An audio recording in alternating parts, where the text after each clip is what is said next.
Hey guys, it's Rob the Jersey Spyder, and thank you for riding along with me today. It is a beautiful fall day in New Jersey, mid-October. Well, it's pushing late October actually, I guess.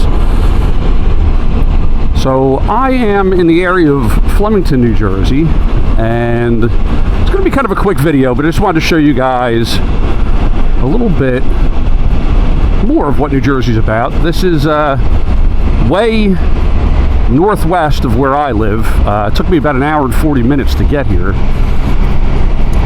It is absolutely beautiful. Well guys, yes, this is where I lost my audio, so I'm going to have to do a voiceover. Unfortunately, my microphone fell out of my helmet, and I didn't realize it at the time. And yeah, I was driving around pretty much talking to myself. So this is what happens sometimes. Technical difficulties. So anyway, we'll just continue this video as a voiceover. But yeah, what a beautiful day it was out there. My God, absolutely gorgeous out.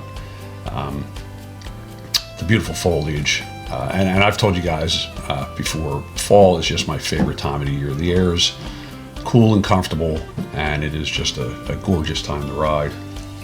So yeah, I was riding through Flemington, as you can see. Rural, very beautiful. It was founded back in 1910. Interesting enough, Flemington, New Jersey was home to the trial. It was February 13th, 1935, where a jury in Flemington, New Jersey convicted Bruno Richard Hauptmann of kidnapping and murdering Charles Lindbergh's baby. The baby boy's name was Charles Jr. A little history lesson there. But yeah, very nice town. Lots of things to do there, especially fall events. Yeah, what a beautiful day it was to ride. So, yeah, anyway, somebody had asked me recently, would I make this purchase again with my Can-Am? And I absolutely would. Now, it's a very large purchase, as you guys know. These things are not cheap, but to me, it is totally worth it. I have zero regrets getting this wonderful machine. Now, I mentioned it numerous videos ago that with the Sea to Sky machine, that I always thought they should have more than one color, because I've talked about it, how I didn't like that. To me, it was like a pea green color. I was not a big fan of that. The blue was okay, but you know, I joked about it, like, oh, maybe Can-Am actually listened to me. But this year for 2026, and I think I did mention this in another video, but I'm going to say it again. I'm going to post some pictures. They came out with the 2026 Sea to Sky, and I got to tell you, this Mars red color, and I do like the Vegas white too, but this Mars color, and the picture I'm going to post doesn't really justify how beautiful the color is, but wow, is it beautiful. And as much as I love my carbon black, I very possibly, if that had been available at the time, I probably would have went with that Mars red that's coming out. So I'm going to post that. So like I said, the picture I'm posting right now doesn't do it any justice, but that's the Mars red, and of course that's the Vegas white. But that Mars red in the sun, you guys got to see it. It's just amazing. So yeah, good job. Kudos to you, Can-Am. So lately there's been a lot of discussion, talks online, forums, and so forth over the batteries that are in the Can-Am Spyders. So my motorcycle will be 3 years old in January of 26, so we're almost there. Now, my motorcycle also sat on the showroom for quite a while with the battery sitting in it. I don't know whether it was connected or disconnected. But having said that, and I do keep my motorcycle, usually when I'm not riding it for a while, I will have it hooked up to a battery tender, but not all the time. And I have gone a couple weeks where it's not hooked up and so forth. I tend to be a little more diligent with that during the winter months because the garage gets cold and so forth. But I still have the original battery in my motorcycle, and it starts up, I don't want to say perfect every time. It glitches a little bit, but it starts every time. I really don't have a problem with it. The only issue that does come up, which I've mentioned before, and so many people have the problem with, is that VSS code, which they all say is related to the battery. So listen, when I start having problems with it, then yes, I will replace it with the better battery. I have to look into which is the best. If maybe some of you can suggest to me which the best one is, so when the time comes, I will replace that. But yeah, I mean, I'm maybe just fortunate. I really don't know.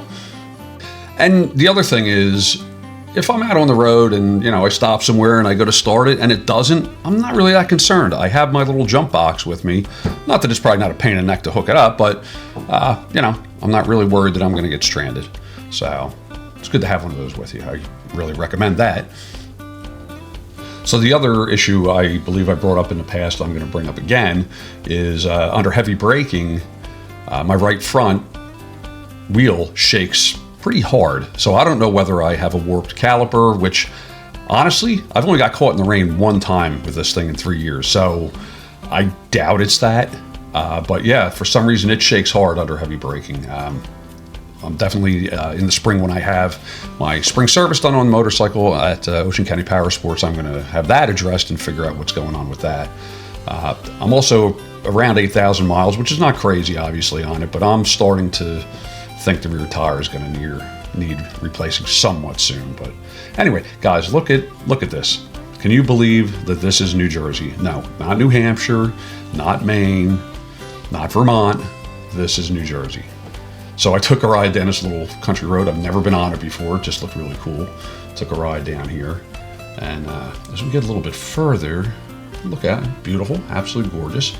Beautiful farm. And as we get a little closer, you'll see I ran into a wee bit of a problem where I couldn't go any further.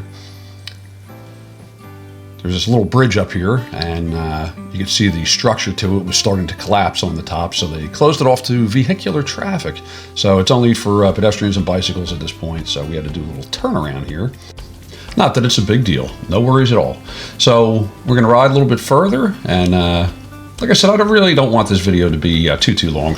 But guys, if you could subscribe and give me a big old thumbs up, I would really appreciate it. You guys are the best.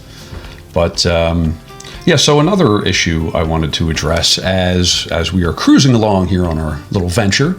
I was looking the other day at my Baja sway bar that I had installed, and I remember watching a video because I was considering doing it myself. And I remember watching a video, and the end of the sway bar is not supposed to be even with the hangers, the Baja hangers. It's supposed to be, the hangers are supposed to be in a little bit so the bar sticks out beyond that a little bit.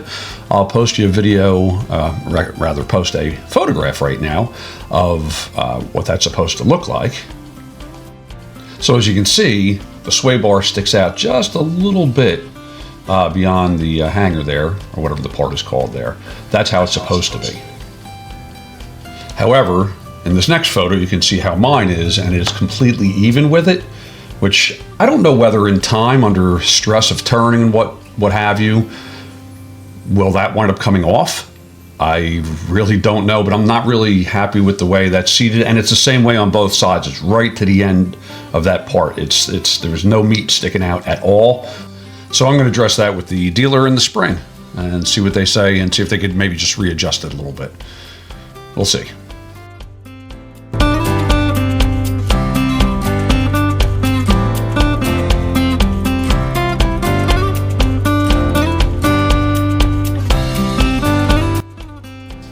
Okay guys, we're rolling into the town of Allentown, New Jersey, and I don't recall what time or when the town was founded, but I do know I did research something, and it said some of the buildings here actually date back to the 1860s.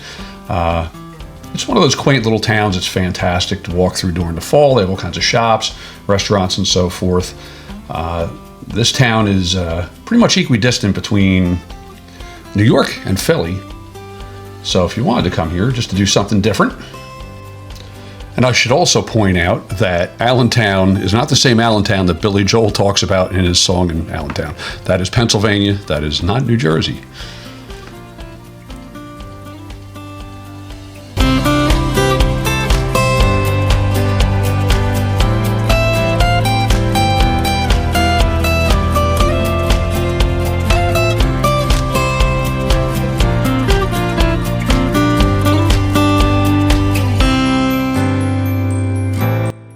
So this building you see to the right that is so close to the road used to be an old mill. I believe it's now a restaurant. A cute little pond to the left there. That building has been struck by cars numerous times, for obvious reasons. But yeah, what a beautiful little town it is. love this place. I take a ride out here every once in a while just to see the beauty of it. So I'm gonna make a left turn up here. I'll show you guys something kind of neat. And I don't know when this school was founded, but as we approach it here to the right, you'll see that one entrance says girls and one entrance says boys. I guess that's how things were done back in the day. Again, I don't know what time, when this was founded, this school, when it was built, but certainly not like that anymore. So as you can see right there, girls entrance, and over there is the boys entrance. Pretty interesting. Don't see that every day.